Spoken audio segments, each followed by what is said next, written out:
ကြီးတွေရဲ့အရှိရောသိလားကြီးတွေရဲ့အရှိရပါဖြစ်ကြီးတွေရဲ့အရှိရောသိလားမင်္ဂလာပါညီမလေးတို့အခုအသက်ဘယ်လောက်ရှိပြီလဲ15ဘာလဲ16ဘာလဲ16ပဲရှိတယ်โอเคအဲ့ဆိုအခုကဘယ်နှစ်တန်းတက်နေရလဲချီတန်းတူတူပဲလေးရလုံးတူတူပဲချီတန်းပဲG7 ရှစ်တန်းလေတူပဲအခုကညီတို့က U40 ရလားဟုတ်မန္တလေးကင်မြမန္တလေးကယ်ဒမီတူတူပဲတော့တူပဲအဲ့ဆိုလို့ရှိရင်မန္တလေးကယ်ဒမီကျောင်းဝင်းထဲမှာပဲစာတင်တာပေါ့အဲ့ဆို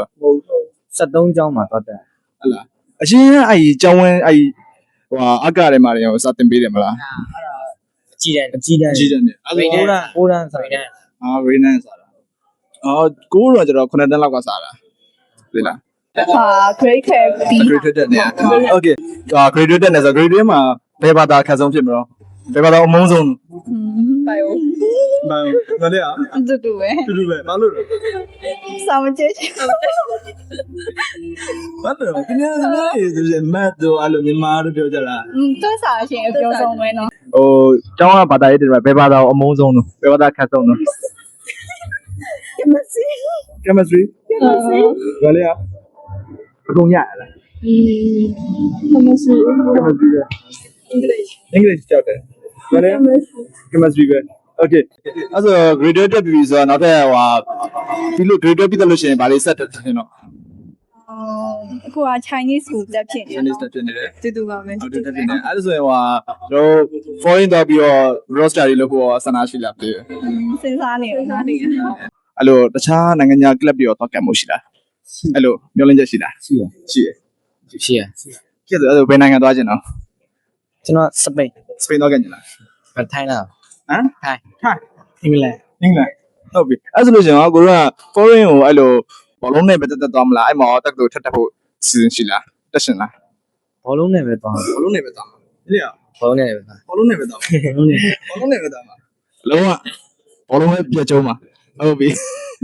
ဒီတွေ့ပြီးတော့လို့ရှိရင်ညီမတို့ဘယ်လမ်းကိုဆက်ပြီးသွားချင်လဲဘယ်တက်လို့တက်ချင်လဲကြီး比较力量不会，咱们没多屁股。ကြီးစိတ်ဝင်စားတယ်အဲ့ဆိုလို့ရှိရင်ညီမလေးဟို follow တော့ပြီးတော့တခြားနိုင်ငံခြား university မှာတော့ပြီးတော့ကျောင်းတက်ချင်တာလားတက်ချင်တယ်ညီ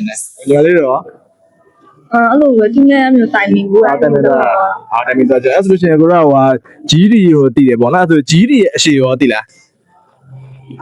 မသိဘူး怎么要出来呀我有点忘记你ဆက်နေပြီ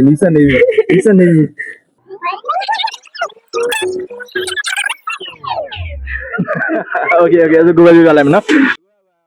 General Educational Development လို့ခေါ်တယ်အဲ့ဒါဘာလဲဆိုတော့ကိုတို့ကဒီမှာကျတော့ G12 ကကိုတို့ထပ်တန်းပြီးတာပေါ့အဲ့ GD ကကျတော့နိုင်ငံတကာအထက်တန်းအောင်လက်မှတ်ပေါ့အဲ့ GD ပြီးတော့လို့ရှိရင်တခြားနိုင်ငံတက္ကသိုလ်တွေမှာသွားပြီးတော့ University ရှောက်လို့ရမယ်နိုင်ငံတော်တော်များများ GD ကိုလက်ခံတယ် GD တက်မယ်ဆိုလို့ရှိရင်ကိုဒီမှာဆိုလို့ရှိရင်အဲ့လို6လတစ်နှစ်ဝန်းကျင်အတွင်းမှာပဲ GD ကိုပြီးအောင်တက်လို့ရတယ်ပေါ့နော်အဲ့ဆိုလို့ရှိရင်အခုGD မှာရောဘာတရားဘယ်လိုခုရှိလဲသိလား12ခုလားနှစ်ခုရှိလောက်မှထင်တော့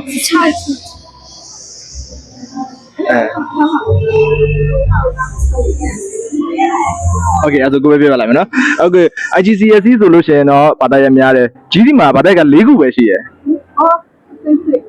4ခုပဲရှိရယ် Okay အခုတို့ Math ရယ် Social ရယ် Science ရယ် IEL ရယ်နော် Reasoning through language ဆိုပြီးတော့4ခုရှိရယ်အခုဖြစ်နိုင်ခြေရှိတာဘာလဲဆိုတော့ဒီမှာ GD ဆိုတာရှိရယ် GD ဆိုတဲ့ club ကိုတစ်နှစ်လောက် join လိုက်လို့ရှိရင်နိုင်ငံခြားတက္ကသိုလ်တွေရှောက်လို့ရတယ်အဲ့ဆိုလို့ရှိရင်အဲ့မှာကိုသွားချင်တဲ့နိုင်ငံကအခုညီလို့ဆိုလို့ရှိရင်စပိန်ဆိုလို့ရှိရင်ကျွန်တော်တို့ကဒီ Asia တဲ့ high ဆိုရင်လည်းနီးစပ်သေးတယ်စပိန်ဆိုလို့ရှိရင်ကြတော့နည်းနည်းဝေးသွားပြီဝေးတော့အဲ့မှာအဲ့ဒီကိုသွားပြီးကြောင်းတက်ရင်းနဲ့ join လို့ရှိရင်ပိုပြီးမြန်နိုင်တယ်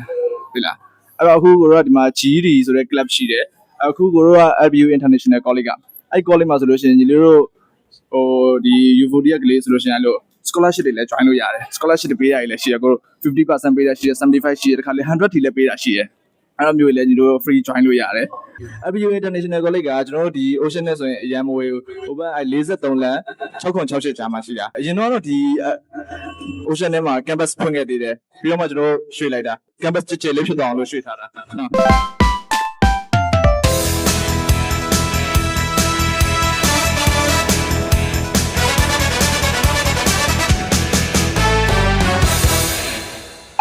Education for a promised future.